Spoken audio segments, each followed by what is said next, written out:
trying to do this part of the video just so you can hear the fan and see if you can hear me over the fan.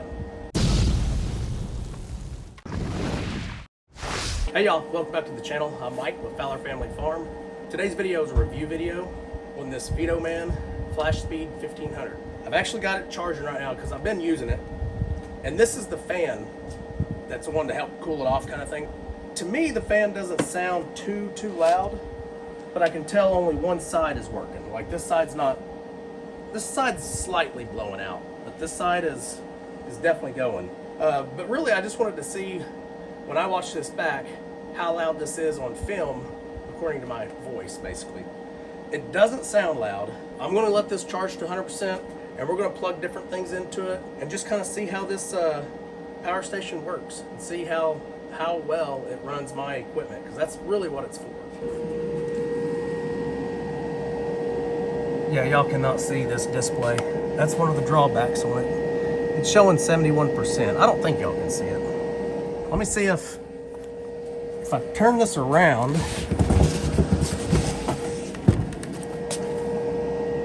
Okay, y'all can kind of see it now that the sun's not hitting it. Really, what you'll need is a background that's dark. There you go. You can kind of see it now. This is probably my biggest complaint so far, is this screen. The LED screen is just hard to see in the sunlight or any kind of daylight, really.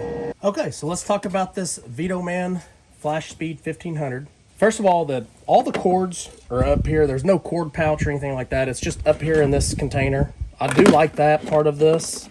That's very handy. That way you can keep your cords with the unit.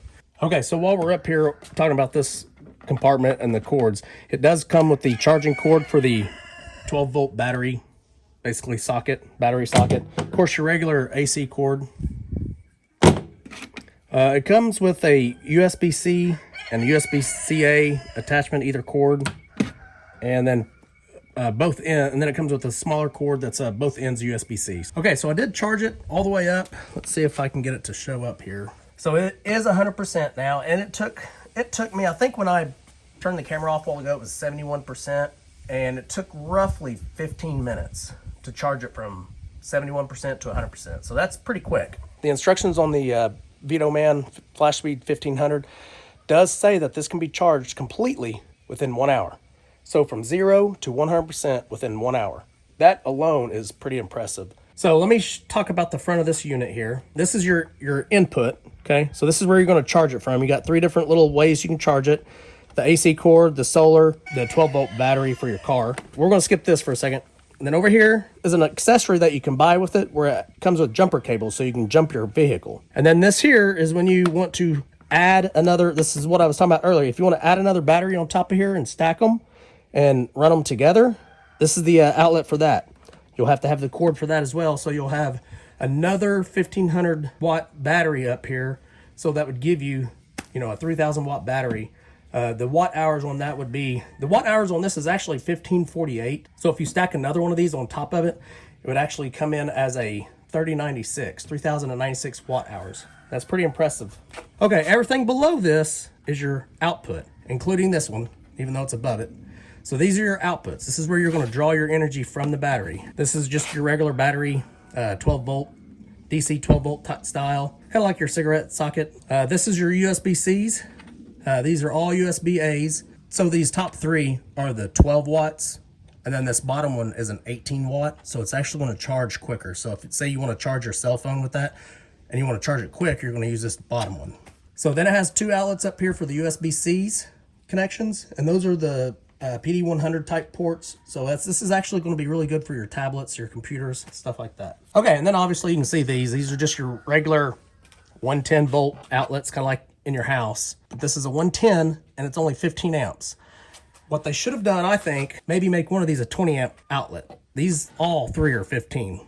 You can see right here, it's a 110 volt, 1500 watts. That's a 15 amps as well. That describes the front of this. Pretty self-explanatory. If you just look at it, you'll get familiar with that really easy. Of course, the display y'all saw earlier is 100%. So if you want this to be active, you're going to push this AC button. If you want your USB-Cs to be active, you're going to push your USB-Cs. Now you'll see it right here. and it'll show you the watts that you're drawing out of it. So it's going to show you Type C and USB-C. So these are active. Then if you want this active, push this button. Now it's showing you the DC. If you push that again, it turns it off. So now those aren't active. Okay, we've already talked about the top compartment. I do like that the handles on this is one complete box, basically. And it's integrated into the actual shape of it. I do like that. So if we turn this, both sides are the same. It has the fan output. The fan's gonna blow this direction. The back has a flashlight. It's got different modes. Push the button. That's actually on. I know in the camera it's gonna be flashing, but it's actually a solid light. Push it again, it's a little bit brighter, even brighter. And now it's actually flashing. So y'all should see a different flash now. Now a slower flash, like a SOS flash, and now it's off.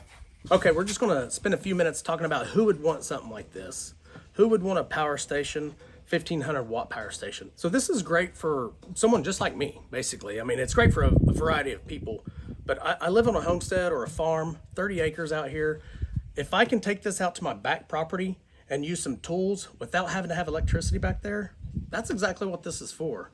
So I can go out there and build me a deer blind or something like that with some tools during the summer or something like that. I don't have to build it here and carry it out. I can build it, take this, build it all out there. And if you're a prepper, let's say you're a prepper. Most farmers or homesteaders have a little bit of prepper in them. I mean, what kind of prepper wouldn't want some kind of battery bank? Just for their tools, just so they can charge their tools, or maybe so they can keep their freezer or fridge working. If you run this while you're charging it, that's perfectly fine. You can do that. So you can hook your solar panel up to this during the day and have no qualms with this. You can run your refrigerator while you're charging this, and you won't even realize any battery's even being used, because it's going to just continue to add power to your battery. This is a pure sine wave inverter, which what that means is it takes DC power and converts it into AC power. So a battery is DC power. That's what this is, the battery. So it's going to convert it down here to this AC power. That's what you're getting out of this box. It is rated for 1500 watts continuous power. And I think you could actually run it higher than that. You could probably run 1800 continuous watts out of this for a while. It does have a 3000 watt peak. So if something requires a large wattage to get started, this will handle that. The battery chemistry on this lithium iron phosphate battery is rated to maintain 80% of its battery after 3000 charges. And 3000 charges is really about a 10-year period. So this battery should last you well over 10 years. Okay, I brought out two different heaters. Just a typical fireplace space heater, then one of your radiant heaters. It is a little windy out here, guys, so hopefully you can still hear me. These are both rated at 1500 watts, 120 volts, 60 hertz, 1500 watts. So we're going to see what happens. This is only, again, remember, this is only 110 volt, 60 hertz. I think they should run though. So these should run. Okay, I want to plug it in and let y'all hear it, because it probably will hit the fan right away. And see if y'all can see these. I'm not sure if you can see the screen or not. All right, it is on. It's pulling 1264 watts. The fan kicked in automatically. I don't know if y'all can see the screen. 1259. All right, we are going to plug in the radiant heater, and it automatically will turn on. It's already turned on, so yeah. Fan kicked on right away. It's running a little heavier. It's at 1355, 1360.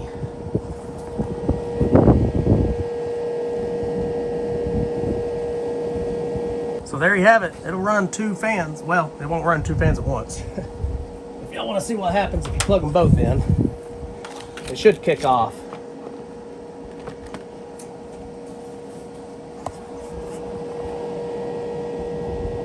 Oh wow, it's running on both. Holy schmoly. Nope. Yep, it is. It's running on both. I didn't think it'd run on both. That's impressive. Okay, so now we will run the DeWalt saw, and I'm going to plug in the light at the same time. Okay, the light is running. It's running 26 watts continuous right now. When the saw comes on, you'll see this number come up. All right, go ahead. Okay, so my son's got the saw and he's using it. You can see it's spiking up to 900. I'm having him squeeze and let go of the trigger. So y'all can see he's squeezing and letting go of the trigger, and you can see it go up and down here. Okay, now just hold it. Now he's got the trigger completely squeezed, and it's going to stay around 600 and something, right in that range, 600 to 700. Now I'm going to introduce a Sawzall to this as well, so I'll have 3 units running at once. Okay, y'all keep an eye on that number again. It's at 26, just like it was. That's my rooster. Now I've got instead of a Sawzall, I went ahead and grabbed a grinder. I think it's going to pull a little more power. Okay, that's just the saw. Now the grinder's running.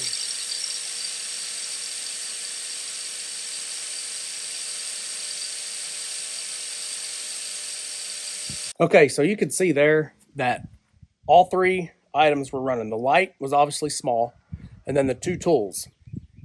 That's a great example of what could happen in a shop at night. Say you're building a shop, you don't have any electricity yet, and you need power. Now, you're not going to run that saw continuous for an hour. That would run for continuous. That saw would run continuous for 2 hours at least, you know. You're not going to do that. You're going to run it for 10 seconds at a time. So you can see how this battery would last for a long time while you're building something in your shop, or you're building your shop out in the middle of nowhere and you have no power yet.